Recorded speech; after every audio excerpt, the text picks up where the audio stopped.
his left, Vasa Pasica, and far left, Sean Osius. Start with a comment from Coach Cohen on the championship, and then we'll open up for questions. Yeah, I'm not really sure I have the words to describe tonight. My sense of pride for this group of young men, all they've been through and all they accomplished. You grow up as a little kid playing a little boy's game, and you got a dream, right? You got a dream to play in the NCAA tournament, and you can't do it alone. You need teammates. You need guys that support one another, care about one another, willing to be committed to a goal, willing to sacrifice, and that's what this group is all about. And really, really happy for them, really proud of them, and excited to find out Sunday where we're going. Question? I guess, does this make up for last year? Definitely. Last year's loss, makes us feel even better now, and without that loss, maybe we wouldn't be in this position right now. So, I don't know. That's it. When they tied it up there in the second half, what was going through your mind?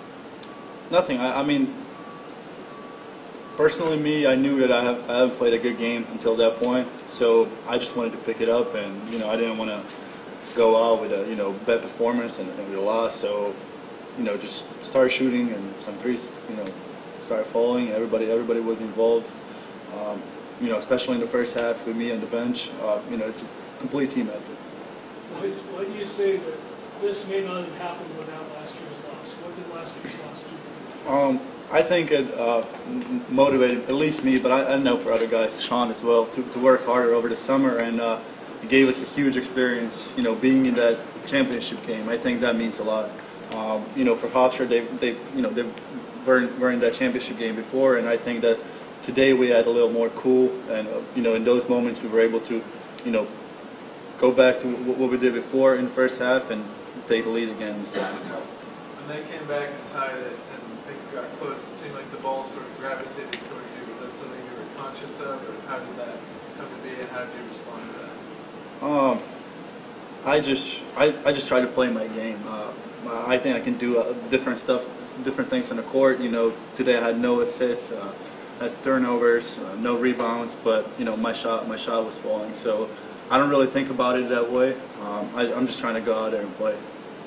Bill, the injuries to Vasa and Sean and Murphy, did it toughen you up for this run, and then how did it maybe help you guys get to where you are? No question, because I think that time away gives you a little bit of perspective, of why you're doing what you're doing, to refocus your passion, refocus your energy, and when you come back, you can be that much more invested and really kind of enjoy the moment. And I think both these guys, that time away served them really, really well.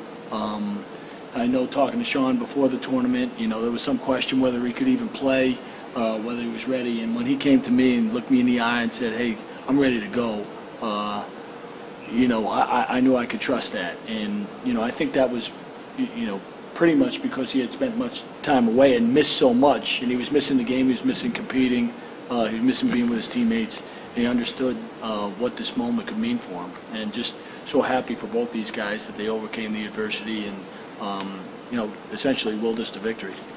Sean, every college basketball player and every team over the summer says, our goal is to get to the NCAA tournament.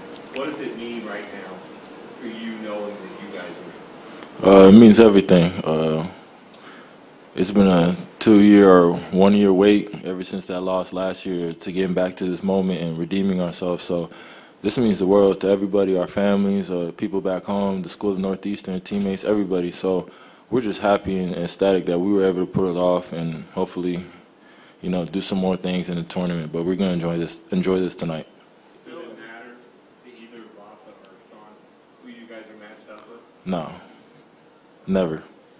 Sean, talk about what's going on in the huddles. What are you guys saying to each other when officers make it happen, you guys? Just positive things. Like I said yesterday, we're a confident group, experienced group, matured. we just looked each other in the eyes and just said, like, just buckle down and be disciplined about everything. Coaches are communicating to us the game plan and stuff like that. So we just, like Vasa said, we were calm, relaxed, and collected and everything. So we just went out there and finished the game. How different was that from maybe last year? It was a little different, maybe because of the crowd, but it's still the same thing. Still a championship game. You know, teams are gonna make a run. They made a run. Everybody was hyped. So I mean, it was kind of the same thing, but we learned from that situation, and now we're standing here today. Rashawn and Vasa was just 1 assist short, I think, of a triple-double today. He was everywhere for you guys. How does he keep your team together? How is he the glue that kind of keeps you guys going? Bo brings that toughness and that grit that we need every day. He's going to dive on the floor. He's going to guard the best big, the best guard, whatever we need. He's the guy who's going to get scrappy and stuff like that. But he's what we need, and I'm sure every team would love to have him. And he had a big game for us tonight.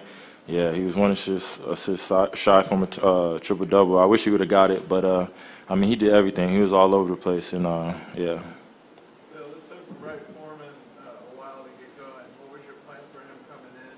And then ultimately, what effect do you think he had once things started to get going?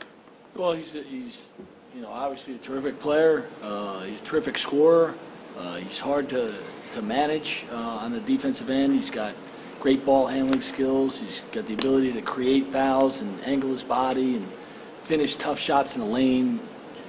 You know, you have to push up on him. And, you know, Sean had him most of the night and did an outstanding job on him. But Donald Gresham had him some too. And, you know, but you have to have a team effort against him. And we got so much respect for him after competing with him, you know, the last 4 years.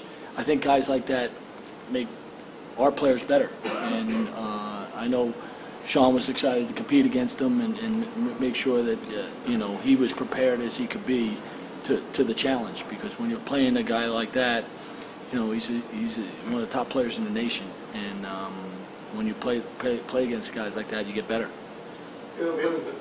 What do you do as a coach when the game, you have that lead and you see it dwindle and you know potentially that, you know, our guys thinking last year, what are we thinking now? How do you try and manage those personalities and get ready back? Yeah, you just try to refocus everybody and stay in the moment, right? You know, if you're out there playing a game in 2019 and you're thinking about a game in 2018, you're doing the wrong things. You know, you have to do the job that's right in front of you. And you know, we just try to refocus the group each and every time and make sure what are we doing well, what do we need to do better, and what adjustments do we need to make. And luckily, these guys allow you to coach them. You know, some guys are difficult to coach, but these guys allow you to coach them, and because they want to win and they're elite teammates. Is it almost the attitude of Justin Wright Foreman's going to get his, but we need to concentrate on the other guys and kind of shut them down, or is that never part of the game plan? Or? No, you know, I think Coach Mahalik could speak to that more than I can, but I know he's a focal point of what they do, and you know they count on him for scoring, and you know, and he's elite at providing that. So for us, you know, we go into every game. There might be a different scenario that you need to get under wraps, and for tonight and every time we competed against Hofstra, it's trying to get him under wraps because he's so good at what he does. But we're fortunate that you know we have one of the very best defenders in this league, and we have a matchup for him. Some teams don't have a matchup for him, and it's a long night. Bill, what are you going to try to impart upon these guys from your experience in 2015 over the next week or so while you guys are getting ready to play the NCAA tournament? What are you going to try to focus on for them from your experience in 2015? Yeah, I mean, this group has that natural competitiveness and a natural confidence level that they're ready to compete. And you know, when you get into the tournament, you know, a lot of teams you'll see they're big name teams with from Power 5 conferences and so on. But when you go out there, it's still a basketball game, and it comes down to fundamentals and teamwork, and it's still a team game. And one of the things I'm most proud about this team is they are in every sense of the word a team. They work together to get something accomplished, and good teams can win games. So given your body of work, do you have an idea where you'd like to see you guys see when the bracket comes out, or does that? Are we off the one line? Maybe. I don't know. I do know it's very, very difficult process to select the field, and then an even more difficult process to seed the field. So, we're just so excited to be included, and we're excited to play anybody they put in front of us. Sean, as confident as you are, with all you've been through throughout the season, coming into this tournament, could you have imagined having such an impact as you had in this tournament to really play as you did and be recognized on the all-tournament team? That's just the man above blessing me with the ability to do what I do on the court. I mean, like I said the other day, coaches, teammates, my family, everyone's been behind me through the injuries, and for me it was just about doing the little things. Even if I was injured, I was watching film, shooting free throws, anything like that. So when I got back into situations like this when I started playing, it was easy for me, and those guys helped me out. Everyone, my support system was great, so I just credit them and the man above. Bill, not saying tonight was easy, it wasn't, but it seemed like maybe the matchup with Foster a little bit easier than Charleston, or you had it seemed like in a tougher time than last night. Yeah, I think different teams present different problems. They have a big physical front line. Obviously, Jarrell Brantley is a matchup nightmare for so many teams, and they can come at you different ways. And so I think maybe because of Sean, because of Donnell Gresham, we're more equipped to handle an elite perimeter player than an elite front court player. But I think Sean said it earlier. Bo Brace has done an unbelievable job for us. Many times he's given up inches and pounds, and he'll compete with a guy like that and give us a chance. And our front line with Thomas Murphy and Anthony Green, Jeremy Miller, those guys, they stick their nose in there and they give us a chance. And our bread and butter guys, bring it home. Anything else? All right. Thanks, guys. Thank you. Let's party.